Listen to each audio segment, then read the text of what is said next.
व्यक्ति के सामने अपने ब्रह्म ज्ञान को कैसे भूल जाता है, अपने निर्गुण को कैसे परास्त देखता है। इसलिए एकदम वो अवाक रह जाते हैं, बिल्कुल उनको लगता है कि निश्चित रूप से मैं हार चुका हूँ।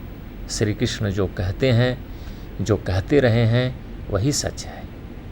हम भ्रम में थे, हम ऐसा नहीं सोच पा रहे थे, हम ऐसी चीज़ें नहीं जान पा रहे थे। यह चीज़ें हमको आज यहाँ दिखाई दे रही हैं। उद्धव गोपियों को ब्रह्म ज्ञान का उपदेश देकर उनके अंदर फैले मोह माया के अंधकार को जैसे दूर करने का बीड़ा उठा लिए हैं। फिर भी प्रयास उद्धव जरूर करते हैं, सोचते हैं कि शायद कहीं मैं कामयाब हो जाऊं, इसलिए वे प्रयास करते हैं उनको समझाने के लिए, गोपियों को समझाने का प्रयास शुरू करते हैं। और वो कहते हैं,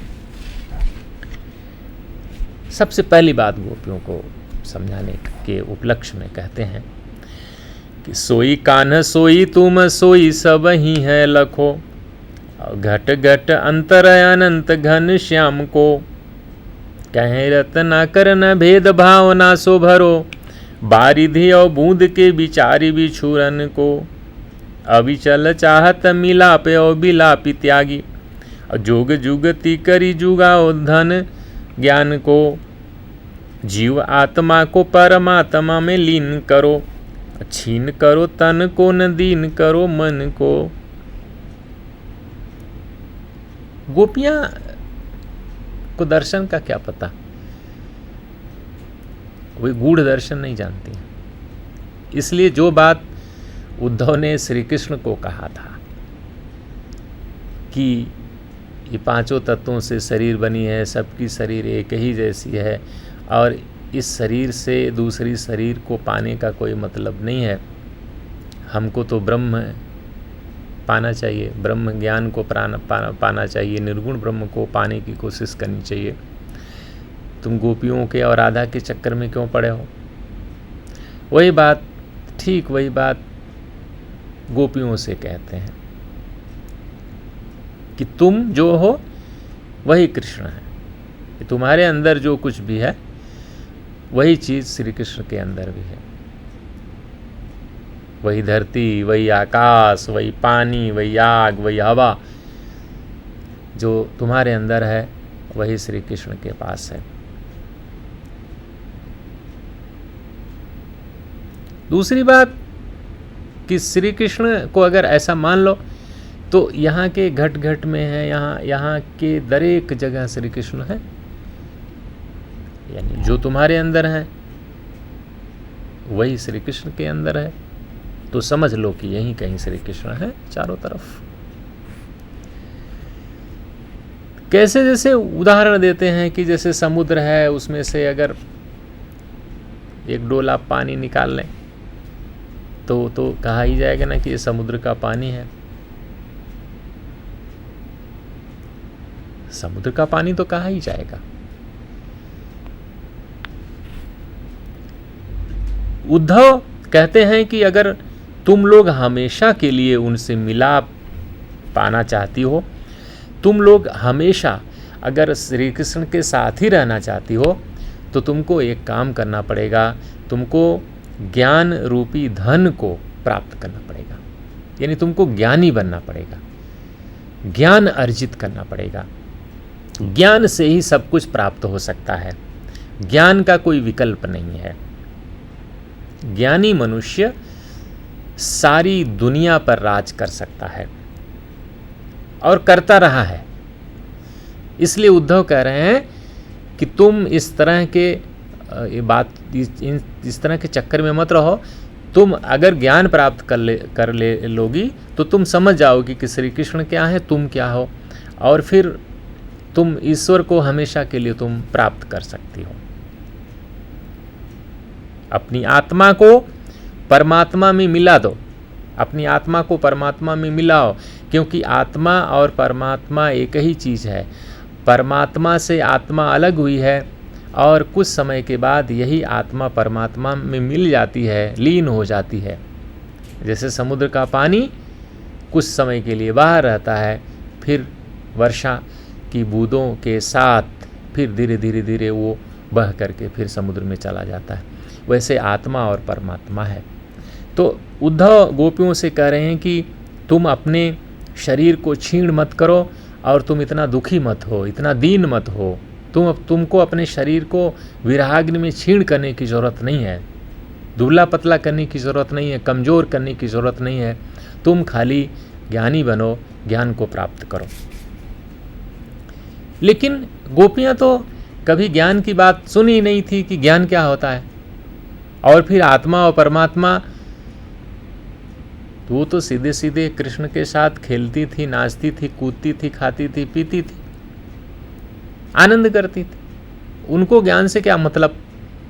और ऐसी बात को सुनकर के गोपियां कांप जाती हैं कि ये ज्ञान कहाँ से आया है, ये ज्ञान क्या है। वे बड़बड़ाती हैं, नाराज होती हैं, बिलखती हैं और थक जाती हैं। वे रोते रोते जमीन पर गिर पड़ती हैं। उनमें से कुछ श्याम श्याम कह बिलख रही हैं और कोई अत्यधिक पीड़ा के कारण अपना कलेजा थामे है। वे सीधा उद्धव से सवाल करती हैं। गोपियों का सवाल आप देखिए। उधो कहो सूधो सो स्नेह पहिले तो यह, प्यारे परदेस ते कब लौधग पग पारी हैं। कहें रतना कर तिहारी परी बातनी में, मीड़ी हम कब लो करे जो मन मारी हैं। लाई लाई पाती छाती कब लो सी रहे हाय, धरी धरी ध्यान धीर कब लगी धारी हैं। बैनन उचारी हैं उरानो कब हो दो सबे, श्याम को सलोनो रूप नयननी निहारी हैं। वे कुछ सुनना नहीं चाहती हैं। वे सीधा सवाल करती हैं उद्धव से कि आप ये बताइए कि हमारे जो प्रिय हैं श्री कृष्ण हैं वो परदेश से कब वापस आएंगे। गोपियों को मथुरा परदेश जैसा लगता है, क्योंकि विद्यार्थी मित्रों, मथुरा और ब्रज बहुत दूर नहीं है, बस बीच में यमुना नदी है। और गोपियाँ इतनी सोमानी हैं कि वह जमुना पार करके उस तरफ नहीं जाती हैं। उनका जो विचार है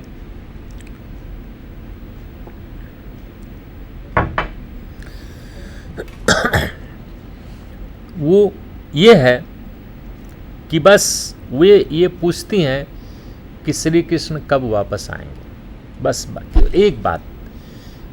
और इसका उत्तर मांगती हैं उद्धव से कि आप ये सब सारे प्रपंच छोड़ दीजिए, सारी बातें छोड़ दीजिए जो आप हमको समझा रहे हैं। आप ये बताइए कि हम ये जो पाती लेकर हैं, ये पाती यानी पत्र, ये पत्र लेकर के हम लोग क्या करेंगे। आप ये बताइए कि श्री कृष्ण कब वापस आ रहे हैं, कब आएंगे परदेश से। उन्होंने तो कहा था कि मैं बहुत जल्दी आ जाऊंगा, बहुत जल्दी वापस आ जाऊंगा।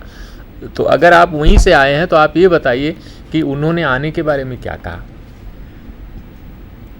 गोपियां उद्धव के सारे तर्क सरल शब्दों में नकार देती हैं। वे वियोग किसी भी हालत में नहीं सह सकती। वे कहती हैं कि आप श्री कृष्ण के दर्शन देने की बात कीजिए, क्योंकि एक श्री कृष्ण हमारे दिल में बसकर उजाड़ चुके हैं। आप अनेकों श्री कृष्ण की बात मत कीजिए। वे उद्धव को मथुरा लौट जाने की बात कहती हैं। वे कहती हैं कि आप देखने में सीधे लगते हैं, लेकिन आपकी बातों में मिठास की जगह नमक दिखाई दे रहा है। एक उदाहरण देखिए। वे कहती हैं, गोपियाँ उद्धव से वार्तालाप करती हैं, कहती हैं कि चुप रहो उधो सुधो पथ मथुरा को गहो, कहो न कहानी जो विविध कही आए हो। कहें रतना कर न बूझे बुझाए हम, करत उपाय वृथा भारी भरमाए हो। सरल मृदु भाव मृदु जानी परो ऊपर तैं, पर उर घाव करी लोन सो लगाए हो। रावरी सुघाई में भरी है कूटी लाई कूटी, बात की मिठाई में लुनाई लाई लाए हो। उद्धव अद्वैतवाद के आधार पर गोपियों को रूप रंग से परे श्री कृष्ण को बताते हैं। गोपियाँ कहती हैं कि श्री कृष्ण ऐसे हो ही नहीं सकते। हम गोपियाँ विरहाग्नि में जल रही हैं और कितनी ज्योति हम जलाएं, एक ही अनंग ने सारी साध पूरी कर दी है, और अब अनंग धारण करके क्या करूंगी। वे कृष्ण के सामने किसी भी वस्तु का महत्व नहीं स्वीकार करती। उद्धव अपना अद्वैत गोपियों को समझाते हैं कि अद्वैत का अर्थ गोपियां समझती नहीं है। उद्धव कहते हैं कि श्री कृष्ण रूप रंग से परे हैं, यानी वो न तो उनका कोई रूप है न तो रंग है। अब गोपियां इस बात को मानने को तैयार नहीं है। गोपियां कहती हैं कि क्यों नहीं, रूप रंग है उनका एक रूप है, उनका एक रंग भी है, रंग सांवला है और रूप सुंदर है। वे तो हमारे साथ खेलते थे, हम लोग जंगल में गाय चराने जाते थे, हम लोग तरह तरह के खेल खेलते थे, माखन खाते थे, हम उनको सताते थे। तो आप बता रहे हो कि श्री कृष्ण का न तो रूप है न तो रंग है, तो हम इस बात को हम कैसे मान सकते हैं? ये तो हम मानने को तैयार नहीं है। वे कहती हैं कि आप कह रहे हो कि अगर हम श्री कृष्ण को रूप रंग से परे मान लें और हम निर्गुण आराधना करें तो हमको स्वर्ग मिलेगा, तो हमको कुछ नहीं चाहिए, हमको न स्वर्ग चाहिए न अपवर्ग चाहिए। वे कहती हैं सरग न चाहे अपवर्ग न चाहे सुनो, भुक्ति मुक्ति दो सो विरक्ति उर आने हम, कहें रतना कर तिहारे जोग रोग माही, तन मन शासन की सासती प्रमाणे हम, एक ब्रज चंद कृपा मंद मुस्कान ही मैं, लोक पर लोक को आनंद जिए जाने हम, जाके अभियोग दुख हूँ सुख में ऐसो कछु, जाही पाई ब्रह्म सुख हूँ मैं दुख माने हम। अब ब्रह्म क्या है? न दिखता है, न सुनता है, न खाता है, न पीता है, न उसके हाथ है, न उसके पैर है, न उसके मुंह है, फिर भी वो हर जगह है। तो हर जगह है, तो फिर जब वो हर जगह है तो इतने सारे श्री कृष्णों की क्या ज़रूरत है? गोपियाँ कहती हैं कि हमको खाली एक श्री कृष्ण चाहिए, और जो हमारे ब्रज और गोकुल में हमारे साथ खेलता था, हंसता था, रोता था, गाता था और हमारे साथ निभाता था। गोपियाँ इस तरह से वार्तालाप करती हुई अंत में वे कहती हैं कि यहाँ से जो आप जा रहे हो, हम लोगों को इतनी तकलीफ़ है, हम लोग रो रहे हैं, गा रहे हैं, लेकिन ये बात वहाँ जाके कहना नहीं कि गोकुल और ब्रज के लोग बहुत दुखी हैं, क्योंकि अगर आप ऐसा बोलोगे तो वे और भी दुखी हो जाएंगे। इसलिए हम उनको अपने दुख से उनको हम दुखी नहीं करना चाहते हैं। तो वे अपनी बात को इस तरह से कहती हैं, पद में कहती हैं कि नंदे और जसोदा और गाय गोप गोपिका की कछु, बात वृषु भानु भवन हूँ कि जन की जियो, कहें रतना कर कहती सब हाँ हाँ खाई, हिया के प्रपंचन सोरंचन पसी जियो, आस भर अइहें और उदास मुख हुई हाय, ब्रज दुख त्रासन की न ताते सांस लीजियो, नाम को बताई और जताई गाम उधो बस, श्याम को हमारी राम राम कही दीजियो। बस आप वहाँ जा कर के ये सब सारे प्रपंच मत बताना कि नंद की क्या स्थिति है, यशोदा की क्या स्थिति है, गोपियों की क्या स्थिति है और राधा की क्या स्थिति है। हमारे दुख आप वहाँ वर्णन मत करना, खाली हम लोगों का वहाँ जा कर के बस राम राम कह देना कि हम लोगों ने आपको राम राम कहा है। और अंत में उद्धव अपने ब्रह्म ज्ञान को भूल जाते हैं। उनके ब्रज से मथुरा जाते समय गोपियों की जो दशा है वह वर्णन नहीं किया जा सकता। प्रेम का ऐसा रूप उन्होंने कभी नहीं देखा था, वे योग भूल जाते हैं। और इस छोटी सी घटना को कवि रत्नाकर ने अपने काव्य कौशल के बल से इतना उत्कर्ष कर दिया है कि उससे ज्ञान और योग की अपेक्षा भक्ति और प्रेम की महत्ता बढ़ जाती है। कवि ने इस ज्ञान, योग और प्रेम और भक्ति की जो विवादपूर्ण चर्चा की है उसको रोचक बनाने का प्रयास किया है। भागवतकार ने भी यही किया है। बाद के जितने भी कृष्ण भक्त हुए उन्होंने ऐसा ही किया है। अतः यह निर्गुण पर सगुण की विजय है। प्रेम और भक्ति की पराकाष्ठा है। अस्तु, नमस्कार।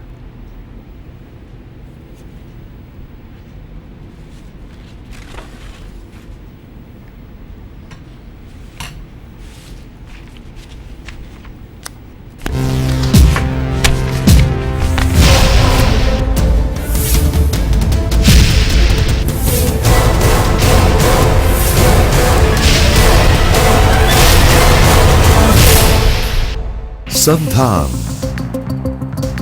ઓલ ગુજરાત ઇન્ટિગ્રેટેડ ક્લાસરૂમ, સેટેલાઇટના માધ્યમથી જોડતી કડી એટલે સંધાન।